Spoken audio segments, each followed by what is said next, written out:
As Coral swam back toward the open sea, her newfound legs wobbling back into the shimmer of her sea-green tail, her heart felt like a shell filled with both treasure and questions. From the shore where she stood moments before, a voice called out, a soft, trembling voice that sent shivers rippling down her scales. "Wait!" Coral turned to see Leo standing at the water's edge. His hair ruffled wildly in the ocean breeze, and his hand clutched the golden map she thought she'd left behind. Behind him, the sun kissed the horizon with streaks of pink and gold. It changed," he gasped, holding the map up for her to see. Sure enough, the map, which had previously guided her path on land, now shimmered with fresh, swirling lines of ocean blue ink, forming new symbols too intricate to decipher. Coral swam a little closer to shore, her curiosity rising like a tide. Leo admitted, stepping carefully on the slippery rocks, his feet almost sliding into the surf. "But it's pointing to the sea." Coral's eyes widened. The sea? Why would a human's map point to the realm of merfolk, a realm they were never meant to know? And what lay beyond the familiar tides she called home? Her heart raced with questions, and she knew there was only one way to answer them. Without hesitation, she reached out her hand toward Leo. "Then come with me," she said. "Just for a little while, I'll show you the sea's secrets." Leo hesitated, the idea filling him with both wonder and fear. But something in Coral's eyes, the excitement, the kindness, the promise, made him take a deep breath and nod. He grabbed one final, steadying hold of the map as Coral wrapped her hands gently around his wrists, pulling him into the shallows. "Hold on tight," Coral smiled, and with a spin of her tail, the two disappeared beneath the waves. For a moment, Leo panicked as bubbles swirled around him. He couldn't see, couldn't breathe.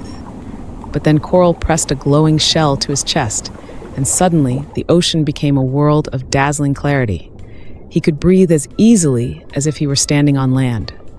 Magical coral forests stretched ahead, glowing schools of fish swirled around them, and moonlight filtered through the water like shards of shimmering glass.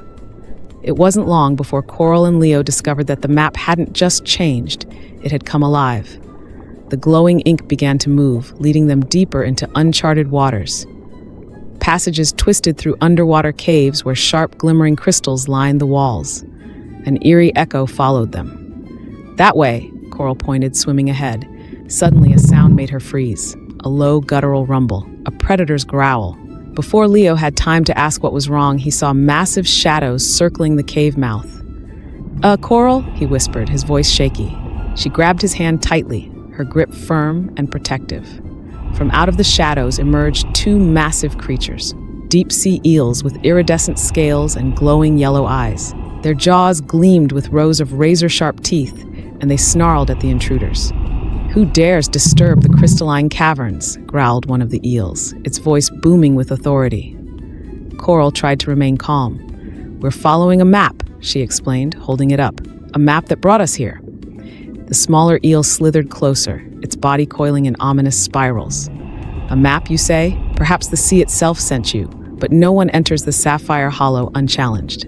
Coral's brow furrowed. Sapphire Hollow? That wasn't on any map she had ever seen. Were they heading to a treasure or a trap? "We'll face your challenge," Coral said confidently, though her heart thudded in her chest. The large eel grinned, baring sharp fangs. "Very well. Solve this riddle or you'll be bound to the caverns forever. Listen closely." Leo gulped nervously, but Coral gave his hand a reassuring squeeze. The eel began. "I drink though I am not thirsty, and dance though I have no legs. I set ships adrift and swallow treasure whole. What am I?" Coral's mind whirled as she heard the ticking of time in the silence between them. Drink but not thirsty? Dance without legs? She racked her brain, the answer dancing just out of reach. But then Leo's expression changed from confusion to clarity. "The tides," he exclaimed. "It's the ocean itself." The eels hissed, swirling in agitation, but they knew he was right. Reluctantly, they backed away, creating an opening into the next cavern. "This isn't the end," the smaller eel warned, its eyes gleaming. "The sea does not yield its secrets lightly." Coral and Leo swam forward, hearts pounding. When they finally emerged into the next chamber, they gasped. They'd entered a dome of sapphire blue crystal, where columns of light refracted and danced like a living aurora. In the center of the cavern rested an ancient glowing orb, pulsating with a heartbeat-like rhythm. The map had led them here. But why? What could it mean? As Coral floated closer, the orb seemed to whisper, soft, comforting sounds that filled her ears like a lullaby. Her scales shimmered brighter, her hands trembling as she reached toward it. "Coral, wait," Leo called out. "What if it's dangerous? Or what if it's the answer we've been looking for?" she said. And with that, her fingers brushed the orb. A sudden burst of light filled the cavern, and Coral felt something strange awaken inside her. Something ancient, something powerful. But before she could understand what it was, the cavern began to shake, and the eel's warning echoed through her mind. The sea does not yield its secrets lightly. To be continued. Warning!